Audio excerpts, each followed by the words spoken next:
G'day, Andrew. Morning, Cam. How's things, mate? Terrific, thank you. How are you? Yeah, not bad. Mate, today, as you know, we've had some inquiries from people asking us to run through, I guess, a case study around what we actually do for clients, around the strategic advice we give them, as well as the investment strategies we set up and that sort of thing. So we've got a recent case study, which is not really a case study. It's a client that came to see us. Obviously, names and ages and wealth is changed, so it's non-identifiable. Bit fictitious. Yes, but the idea of this is really to try and give our clients and then prospective clients, I suppose, an understanding of what we do. Yeah. So let me run through their financial position. So it's John, he's 58, Julia, who's 57. Their total net worth is about $5.6 million. They've got a family home, which is down in the Mornington Peninsula. It's worth around about $3 million. There's superannuation. So John's super's worth $750,000. Julia's super's worth $485,000. So that's about 1.2 is what they've currently got in super. They have 2 investment properties. They've got an investment property in Victoria that they bought for $400,000 about 10 years ago. That's actually done really well. So that's grown in value. It's now worth about $800,000. So there's a bit of capital gain there. They've also got an investment property in Gladstone, and that Gladstone property they paid $700,000 for. That's now worth $500,000. So that's fallen in value. Both of those properties are rented out. The investment property in Victoria is rented out for, I think their net yield on that is about 1%, 1.5% or something. The Gladstone property is about the same as well. And they've got a bit of money in the bank. They've got about $100,000 in the bank as well. So when we think about their position, they're earning about $20,000 a year in income from their investments. They're currently spending about $150,000 a year. Right. So I think there's a bit in that. If we think that they're both still working too, is the other thing to say. So they're earning enough income at the moment where they're able to pay for their living costs. They're both working full time. I think that they've probably had enough and starting, which is why they've come to see us, because they're starting to think about, well, what's the next step and that sort of thing. In terms of what we call their dreams and aspirations, so part of our process is to help clients uncover what's important to them and their why. And so we ask a series of questions to try and uncover that. And what came out from that is the following. So time with family is important to them. So that time with family kind of means that they want to spend more time with their children. They want to spend more time with their grandchildren. One child lives in Adelaide and the other child lives in southeast Queensland. And growing up, they're a really close family. But obviously, as teenagers become adults, they leave the family nest, which I think is perhaps what we all want at some point. Yep. But also they've gone a bit too far. So they're kind of torn in that way that they want to spend time with them, but when they go and see them, they get an Airbnb for a week because they don't want to impose on the children who have a couple of little kids. There's no room in the house. There's all this sort of stuff that comes out. One of the things that they've talked about is having a fresh start. So they're thinking about leaving Victoria, living closer to their family, and one of the reasons for that is they just haven't had, I suppose, connection in where their kids grew up for a number of years now. Yeah. The kids left. A lot of their friends have left the area. They've gone to live the beach dream, I guess, and they're like, well, what they actually said was, we just go to work. We've got a big property to maintain. We go to work. We don't need it anymore. But the other side of that is this is where their children grow up. Yeah. This is where all the memories are. This is where so there's an emotional attachment to their home, and again, a lot of this stuff. I'm spending a bit of time here because it is important, and it's kind of it goes to the why people do things, and it's important for us to uncover that because that's how we can give really great financial advice. Yeah. The other thing that is present for them at the moment is they have aging parents, so they're caring for their parents. They're around. They want to be around, and one of the things they're thinking about is, well, if we leave, then our parents will be left without really anyone. Mm-hmm. So their parents are in their late 80s, so that's something to consider as well. Some of the other things that were uncovered were they want to make the move from full-time employment to this because they have this accumulation mindset. Mm-hmm. So they've been accumulating money their entire life. They've been doing that because that's what they were told they needed to do. Yep. And certainly they're both driven people, so that's what they've been doing. And part of what they're having trouble with is how do they transition their assets from being an accumulation style asset mindset, where they're earning $20,000 a year from their investments, to being, I guess, the opposite of that. So starting to draw down off their asset base. They want to enjoy the wealth that they've built. As you can see, there's $5.5 million there, so that's pretty significant.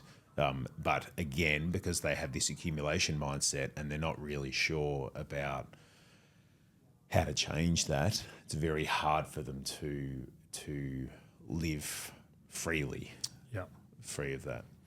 And the other thing I talked about is having a property up at Ulladulla. They always used to go there on holidays with their family, and they reckon that it cost about $1.5 million. I've talked a bit more about this now, but the accumulation mindset already. A couple of other additional things here is the property at Gladstone. So they bought into Gladstone off the recommendation of a friend who said it's only ever going to go up. As we know with property, particularly in some of these areas, the values of those properties are really dependent upon the economic environment that they find themselves in at any given point in time. So they went and bought Gladstone. There's actually they told me it's worth about 500, but there was a little bit of uncertainty there too, right? So, and their mindset is, well, we will only sell it when we get back to the 700. It's now worth 500 thereabouts. So that is something that is completely understandable. That's a behavioural bias that we all suffer from, but also it is potentially stopping them from doing the other things they want to do. So it's something we need to talk about. And I think and this final thing is probably some sort of emotional knot. Like a lot of people we find come in and ask whether they've got enough money to retire. Is it going to last forever? We live a good lifestyle. We need $150,000 a year in income. We've got $5.6 million of accumulated assets, but will it be enough? Right? So they need some help from us to help them understand, yes, it is enough. No, it's not, et cetera, et cetera. So look, mate, there's a fair bit in that. And you've worked on this file too. So I think what we can do now is talk about some of the things that they need to consider. Yeah, that's right. And I think it's important to point out that their own situation is unique and relevant to them. But the scenario is not uncommon where relatively asset rich, not really sure if they've got enough to make their money last to the lifestyle they want to lead, and also the fact that there is that emotional connection to some of their assets. So the way we go about it and think through these things is the purpose. What's the purpose of your particular components of your portfolio? Where does it sit? Let's work on unblocking or untying those connections. emotional connections to some of the assets, all done with the intent of, okay, how do we help you achieve all your, or progress towards your dreams and aspirations, which is a beach house in Ulladulla, and retiring soon, or certainly cutting back the full-time work component, as well as supporting ageing parents and spending more time with family. Probably want to try and hang on to one or two of those properties. Yeah. So there's a few moving parts and competing and conflicting priorities. There are, yeah. And I think importantly what we will try to do is help our clients understand what each of those competing priorities mean for their wealth, which ultimately impacts their life and what they can do. Yeah. So with John and Julia, one of the things that we work through is we would say something like, well, if you retired today, they've got $20,000 worth of investment income coming from those two investment properties. That again, that's the net yield. The gross yield's a lot higher than that, but there's significant costs in these two properties. They've got $1.2 million in super that they can't access because they haven't hit conditions of release. Because you've got to be 60 and have a change of employment, and so. If they essentially are in a position because of how their assets are structured where they can't retire today. They've got 100,000 in cash too. Yeah. So I guess if they're living off 150, then that will get them maybe 9 or 10 months worth of retirement. Yeah.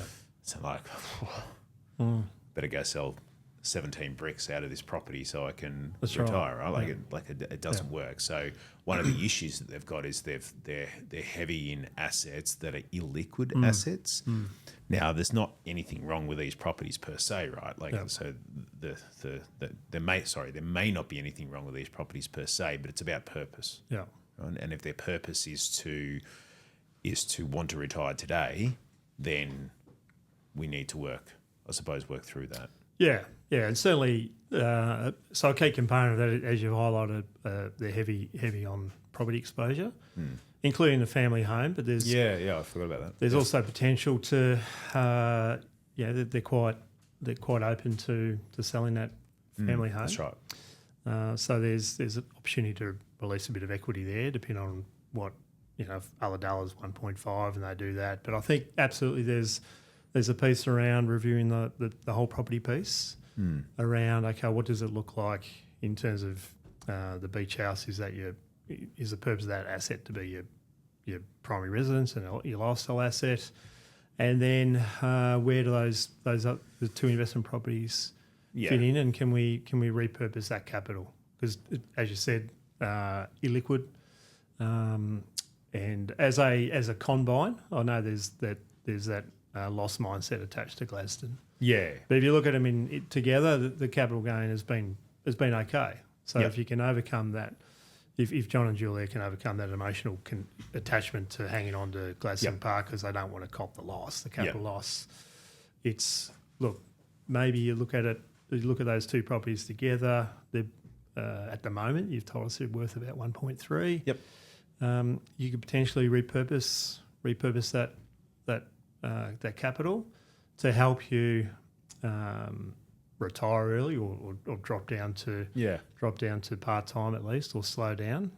So there's the things we look at here are the relative each respective phase. So you mentioned before that they can't touch their super until they're 60 and met a conditional lease. Yep. Which is not far away, but the first phase is if they were to retire or slow down tomorrow, there's that first phase. Or how do we set them up to support the $150,000 a year to live off, or 130 if they hang on to those two properties. Right? So arguably they haven't got enough.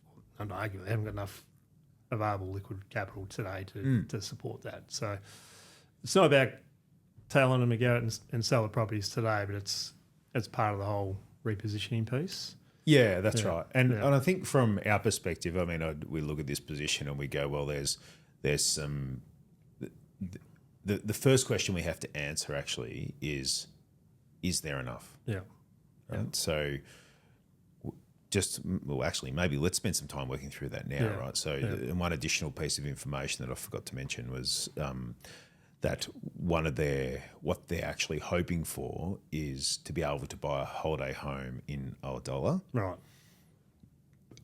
and downsize their property where they are in the Mornington Peninsula. Yeah. So that might mean, and when I asked about it, that was around about an additional $1.5 million to buy the place in the Mornington Peninsula. So they've got a $3 million home there now, Yeah. downsize where they are, buy a place in Ulladulla, buy another place in the Mornington Peninsula, Okay. and then have the freedom to be able to travel to see their kids. So if we think about that conceptually, then what that actually means is, they've got 1.2 in super, they've got an investment property worth 800,000, another one worth 500,000, 100,000 in cash. So that's $2.6 million that they have. Yeah. So when we build, maybe we should talk about that now. Yeah. So when we build out the investment strategy, a pretty simple rule of thumb that is okay to use is to assume that your investable assets, so your assets outside of your house, would produce a return of approximately, say, 5%. Yeah. Right? So that was worth about $2.6 million. So at 5%, that's going to generate about $130,000 a year in income. So that's pretty close to the 150, right? Now, there's a whole bunch of nuance around when they can get access to this and the illiquidity aspects of the property and not being able to access the money in super. But again, these are things that we can work through, and that's okay. So then thinking through how the investment strategy works, we might then say, well, okay, if they need that, actually, no, step back. So the 5% rule of thumb that I just talked about, $130,000 a year, what that doesn't consider or take into account is inflation. Yeah. So we would also probably say, well, we're looking for a return which might be 4 to 5% in terms of real return. Yeah. Plus then add in the cost of inflation of 2 to 3% over time. So the actual return they need to generate the 150 when you work it out is around about 8 to 9% longer term.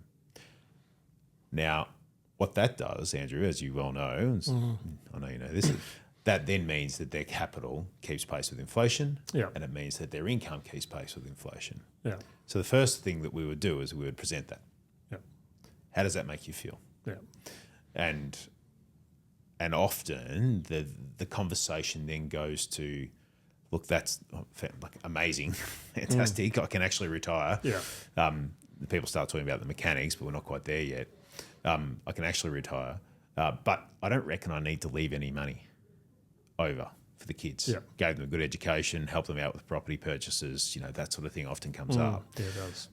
So I'm happy to draw down on my assets over time to a point where, as long as I've got enough for aged care down the track, right? That sort of thing comes up, doesn't it? And that's also an important consideration. Yeah. I mean, obviously we all hope and aspire that we don't need to go down that path, but it's prudent to it's a key consideration to make sure that you don't leave yourself too short. Yeah, that's right. Yeah, and so those scenarios are quite real. Some people are happy to have that capital run down and don't want to leave anything to their, or happy just to spend the money on themselves and the kids will get what the kids get. Other clients want to retain that capital, which then changes the dynamic a little bit in how you position the returns. A long time ago, I heard a phrase from a client that they want to spend their last dollar on their last dying day. Okay. My kids have got enough from me. That's fair. Well, everyone has a different opinion. Yeah. That's okay. Yeah. So, all right. So conceptually, we've mapped it out, and we've got to go and do the actual financial modelling. Yes. But conceptually, we've mapped it out. What it actually looks like is that they'll have approximately about $800,000 in today's dollars left over when they're 90. Yeah. Right. So that when we tell clients that, you see that big like exhalation of relief, like, oh, okay, like, are you sure? Yeah, that's kind of the response. Yeah, I'm like, we're sure. Like, we'll make sure that we'll map it along the way, and we'll test it, and it's obviously dependent upon financial markets and how they're going and that sort of thing. But that's kind of that's the position for this client. So just working through that, that then means that they can draw $150,000 a year from their investments. Yeah. They can. They own 2 homes. They own a place in the Mornington Peninsula. They own a place in Ulladulla. And when they're 90, they'll have around about $800,000 left. Yeah. So that's when that's presented to these clients, though they felt, oh, okay, that's amazing, that's great. The backup plan is they won't need 2 houses forever. Yeah. So it may well be that they decide that they want to live in Ulladulla forever because it is a beautiful place. Let's be honest. Yeah. So that's a good space. I think. Absolutely. Yeah. And it's the challenge with those projections is you are going a fair way out, right? And True. There's the further you go out, the more variability. Less likely it is to come true. Yeah, but we think that we do take a fairly conservative approach, and that's both on return rates, but probably also rate of spend. Yeah. We see quite often that the rate of spend with retirees it does taper off in the back half of retirement. It does. So late 70s, I find. Yeah. Late 70s is where it really starts to. Yeah. Come So up. we do take a fairly conservative approach. So it's the 800,000 that you mentioned, albeit it might be 30 years away. It's a fairly conservative projection, and hopefully there could even be upside to that. Not that we'd promote that necessarily, but Well, who knows? Yeah. That's just an important call out. Yeah, it's important too, and that is an important point. Like the projections that we use are conservative. Like we don't. Yeah, I guess we want to. What's that phrase? Under promise and over deliver. Something like that. Yeah, Yes, that's right. Yeah.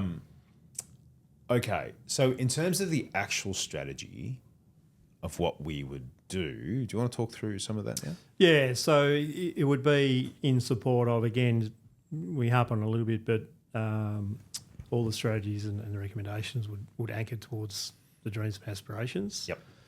So if the lifestyle requirement was $150,000 a year, we would make sure that we structured the capital, the retirement capital, in a way to support that that income requirements.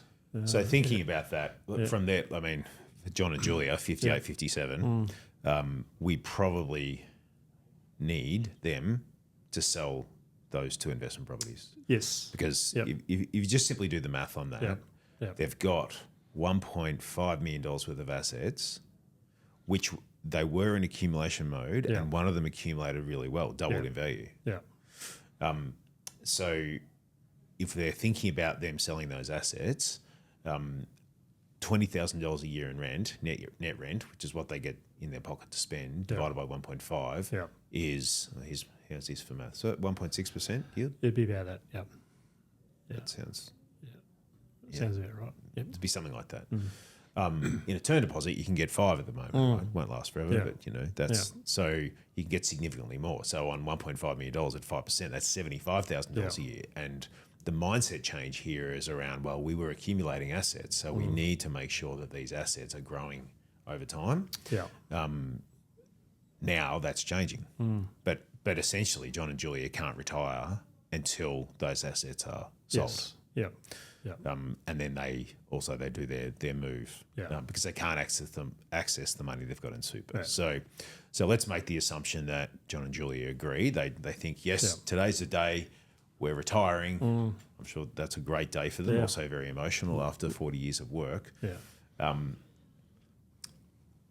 They've retired. They're going to sell these assets. What strategy do we then put together what should they do with the money? They've received $1.3 million, of which there's a capital gain and a capital loss. Yeah, so I think there's absolutely a superannuation play here to boost the super, and with the recent budget changes, where super was left relatively unscathed. It's for the moment, that could change. But based on the current setting, superannuation is a good vehicle to really boost that and optimise that. And particularly if there's they're going to sell their family home, there's also the downsizer contribution in play, depending on, well, they've had it for quite a while, so they should they've had it for 30 years. Criteria. So there's there's gonna be surplus capital at their disposal to structure their retirement capital to support their lifestyle needs and requirements. Yep. And so how do we do that? So there's a piece, I think there's a piece to boost their superannuation, particularly Julia, because as so going into too much technical detail, as you start to draw down that super, you roll your money in your pension phase. In pension phase, it's all tax-free. The earnings tax-free, so it's a tax-free environment. And you can, an individual can have $2.1 million in that environment. So, of course, it's not a one-size-fits-all approach, and you need to have a bit of a balanced approach because things may change. But they also need a bit of capital outside super to support their transition to retirement as well, albeit for a year or two. Yeah, spot on, exactly. Yeah. So it's a case of looking at their different buckets. So the superannuation bucket, the surplus capital that'll sit outside super to support what they need until they can access their super. Yeah.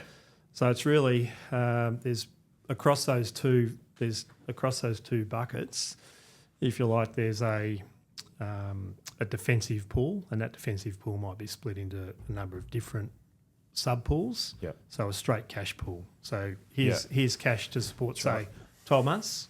So if it's 150 grand, so on the assumption there's no property, so there's no rental income, and maybe there's no employment income ultimately. So $150,000 a year is what we need for the next 12 months. Yep. So that would purely be a cash play, and then another defensive pool might be term deposits. Yep. So you can optimise the yield and lock that money away. You know, we would probably stagger it at different maturity options as well. Yeah. So that would probably give you another 12 months worth. So you've got two months in fairly liquid type defensive assets being cash. Trying to optimise the yield there. Yep. And then a third sort of defensive pool might then give you another couple of years of runway. So you've sort of got 4 years of where the intent there is you're trying to preserve the capital and maximise the yield. Yeah. As opposed to accumulate or grow that component. Because I guess we call that a pools of money approach, as you know, Andrew. And and I guess when you allocate money out, so if you've got 4 years worth of pension payments ready in cash, ready to go, which by the way is earning good return, like it's a 5% return. Yeah. So it's not like it's getting 0 or 1. Yeah. So it's getting a decent return. If you've got 5 years worth of pension payments sitting there, and living expenses sitting there, then subsequently what that's giving you is an income over that 4 years, right? 4 to 5 years, depending on how long we do it for, and that depends upon the risk profile and tolerance of the client. So then when, not if, when the next market downturn happens and you see your super fund fall in value or your investment strategy fall in value, the most important thing purely from a safety perspective is people feel wealthy when they've got enough income coming into their bank account to suffice their living expenses. Yeah. So if you've got money set aside that is there for that purpose to give you safety and assurance that you're going to be okay when the next market downturn happens. Yep. It makes people feel safe, but it also builds in, from our perspective, a bit of ballast in the portfolio. Yeah. And so it just means that we're not having to, not that we'd ever do this, but you're not having to sell shares when markets might have fallen 20, 30, 40%, right? That's as we all know, it's the worst time to sell. Yeah. But if you need to eat because you need your pension payments covered or your income living expenses covered, and you haven't got a tailored investment strategy that gives you the safety, gives you the security that the pools of money approach does, then like if it's a standard super fund, I don't know, like an industry fund or something, that's all invested in the balanced portfolio, you're selling shares and property and other things that they're invested in at the worst possible time. Yeah. And you just can't. You just should not be doing that. It's the worst time to do it. Well, it's a compounding effect too. You're naturally drawing out, but you also you've been drawing out, and you need to continue drawing out, but you're also having to sell down at, as you said, the worst possible time. Yeah. So, and then I guess the final two parts of that pools of money approach, that portfolio, is to then invest into balanced portfolios and growth portfolios and high growth portfolios to then get the return to top up Yes. the money that you've got safe and secure for 4 years worth of pension payments in your example. Yeah. So we've been doing that for years. Well, for me, I've been doing this for a while, as have you, mate, 25 years. And it works. Like I've seen it work through the GFC. I've seen it work through COVID, even though that was a shorter downturn. So it's a great approach actually to planning out investment strategy in retirement. Yeah, and it just takes that anxiety away, doesn't it, for the clients? Yeah. You know, if you think about they're constantly looking at their portfolio and see that fall in value, it's all in one asset type or one premixed option. Yep. It's not a pleasant feeling, whereas they know that It just makes me anxious thinking about it, to be honest. yeah. Well, you're right too about it. It's not a case of if, it's when, right? That's there, right. There Yep. will be Yep. there will be an event at some Of course. stage. Yep. It's just the nature of things, and what that pools of money approach does by preserving the requirement, say, for up to 4 years in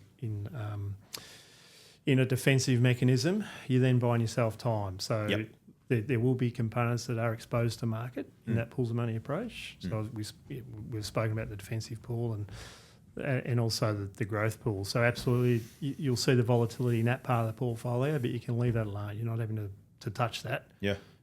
You'll see it fall in value. Yeah. And you'll see it bounce back, and that's the long term and medium term outlook that we need. Yeah. And that'll generate returns. So there'll be income and dividends that are then used, as you said, to top it up the cash pool. Yeah.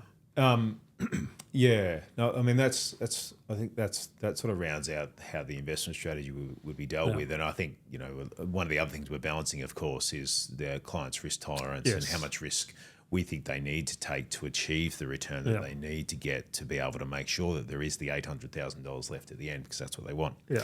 There's a bit in that. But some of the other strategies and things that we would come up with, I mean, obviously with these clients, they're selling down, if they agree, they're selling down both of these properties.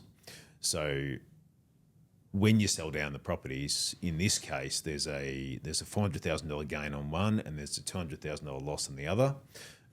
Fortunately, if it's all sold in the 1 year or you get the timing right, you're looking at a $200,000 gain. Which both those properties actually happen to be owned in John's name. So now you've got $200,000 of income in John's name. Now, for the time being, this year, you can still access the CGT 50% CGT discount. So they're doing it this year.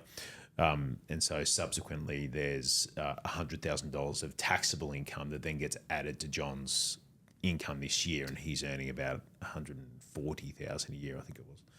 So as a result of that then means that he'll have to pay tax on that 100 at the, what's that tax rate? 40%, I think. I don't remember now. It changes every year. So I forget it. The top marginal rate, or no, it's not. No, well, some of it will be. Above 180 will be. So as a result, you might have to pay $40,000 in tax. Now, there's strategies you can put in place where you can make a concessional super contribution to top up the difference.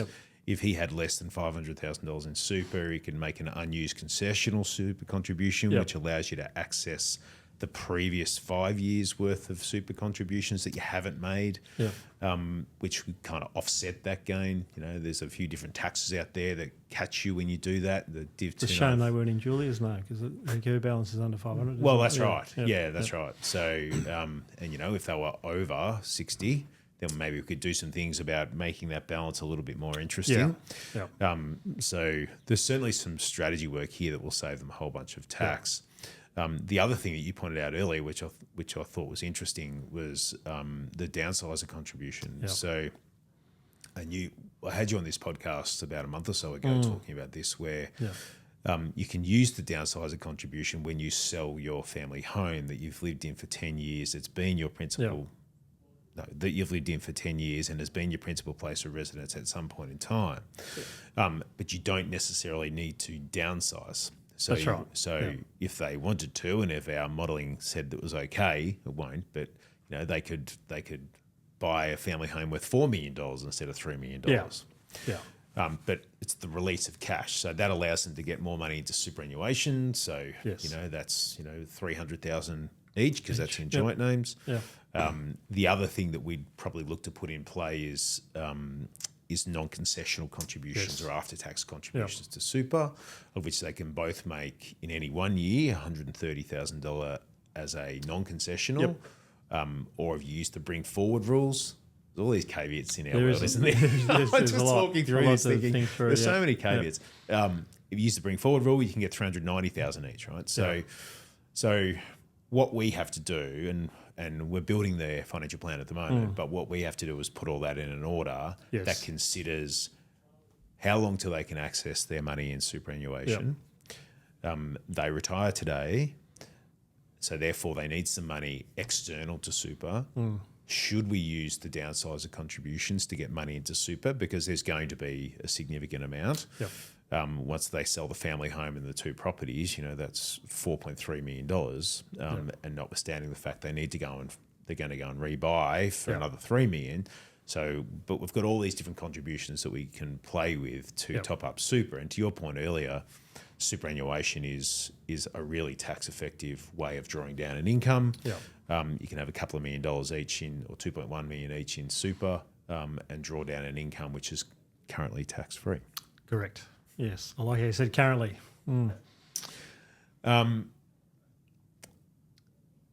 To finish off, this has gone a lot longer than I thought it would, by the way, but it turns out we've got a lot to say. There's a bit to say, yeah. It was a big case study. To finish off, I think ultimately what John and Julia are getting out of this is they're getting a pathway to move forward. Yeah, because they've come to us, they're looking for some help. And what we'll give them is a clear direction and a strategy, so that they've kind of been a little bit paralysed by the uncertainty of what to do next. And that's the role we can play to support that. Yeah, so they get the pathway, they get the financial plan, it says a statement of advice, and then we help them implement it. So we do all the things they need to be in a position to be able to implement and then put it all in place. And then obviously on an ongoing basis, we're helping them as their life changes too. I might cut it short. I've got a lot more I want to say on this, to be honest, but I'll cut it short because it's going too long. The disclaimer. Everything we just said, very important, is general advice only. That's right. So you've got your personal circumstances are always different, which is why we spend so much time asking people about their personal values, their dreams or aspirations, and their financial position. So none of this is personal advice, and don't use it as personal advice, please. Please don't. Yes. All right. Well, thanks, Andrew. That was really good. Yeah, thanks for the chat, Cam. No worries. Thanks for coming in. Appreciate your time as always. And we'll see you next month. Good on you. Thanks.